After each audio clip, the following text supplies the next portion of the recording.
అందరికీ నమస్కారం అండి. శ్రీ మహావిష్ణువు యొక్క చేతిలో సుదర్శన చక్రం తప్పకుండా ఉంటుంది. అసలు ఈ సుదర్శన చక్రం యొక్క విశిష్టత ఏంటి? విష్ణుమూర్తి చేతిలోనే సుదర్శన చక్రం ఎందుకుంటుంది? మొదలైన అనేక విషయాలను ఇప్పుడు మనం తెలుసుకుందాము. శ్రీ మహావిష్ణువుని విశ్వానికి రక్షకుడు అంటారు. సమస్త విశ్వాన్ని నియంత్రించే అత్యున్నతమైన శక్తి గలవాడు శ్రీ మహావిష్ణువు. మనం ప్రతిరోజు చూసే విష్ణువు ఫోటోలు, వీడియోలలో శ్రీ మహావిష్ణువుకు 4 చేతులు ఉంటాయని మనకు తెలుసు. అందులో కుడి చేతిలో పైభాగంలో పద్మము, మరొక చేతిలో గద, ఎడమ చేతిలో శంఖము ఉంటాయి.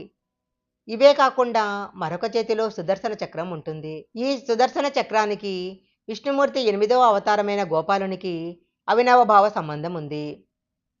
విష్ణుమూర్తికి సుదర్శన చక్రం ఎవరిచ్చారు? అసలు విష్ణుమూర్తి చేతిలో సుదర్శన చక్రం ఎందుకుంటుంది అన్న విషయాన్ని ఇప్పుడు తెలుసుకుందాము. హిందూ పురాణాల ప్రకారము కార్తీక మాసం శుక్ల చతుర్దశి తిథి రోజున శ్రీ మహావిష్ణువు శివుడిని పూజించటానికి ఒకసారి కాశీకి వెళ్తాడు.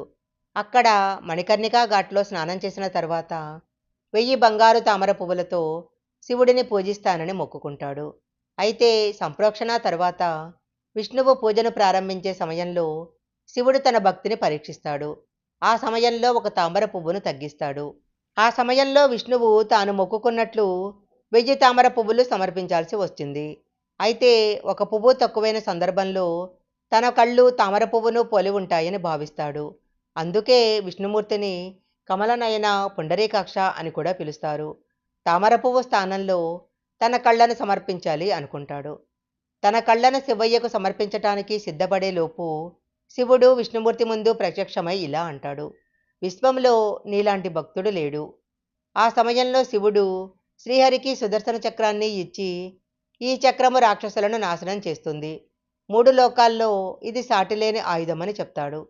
అంతేకాదు ఆ రోజు విష్ణుమూర్తిని పూజించిన వారికి వైకుంఠలోక ప్రాప్తి లభిస్తుందని వరమిస్తాడు. శ్రీ మహావిష్ణువు ధరించే ఆభరణాలు, ఆయుధాలకు ఎంతో ప్రాముఖ్యత ఉంది. విష్ణువు 4 చేతులు జీవితంలోని 4 దశలను సూచిస్తాయని పురాణాల్లో చెప్పబడింది.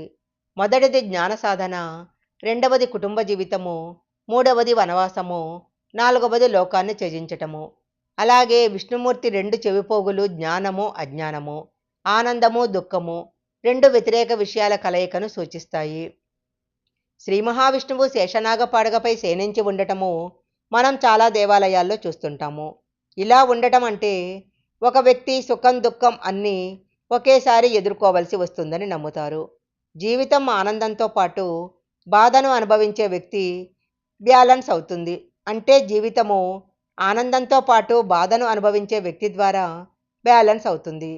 అందుకే పాముపై పడుకొని నవ్వుతూ జీవిత సత్యాన్ని బోధిస్తాడు శ్రీ మహావిష్ణువు. పురాణాల ప్రకారము శ్రీ మహావిష్ణువుకు 10 అవతారాలున్నాయి. అందులో మొదటిది మత్స్యావతారము, రెండవది కూర్మావతారము, మూడవది వరాహావతారము, నాలుగవది నరసింహావతారము, 5 వామనావతారము, 6 పరశురామ, 7 శ్రీరామ, 8 శ్రీకృష్ణావతారము, 9వది బుద్ధావతారము, 10 కల్కి అవతారము.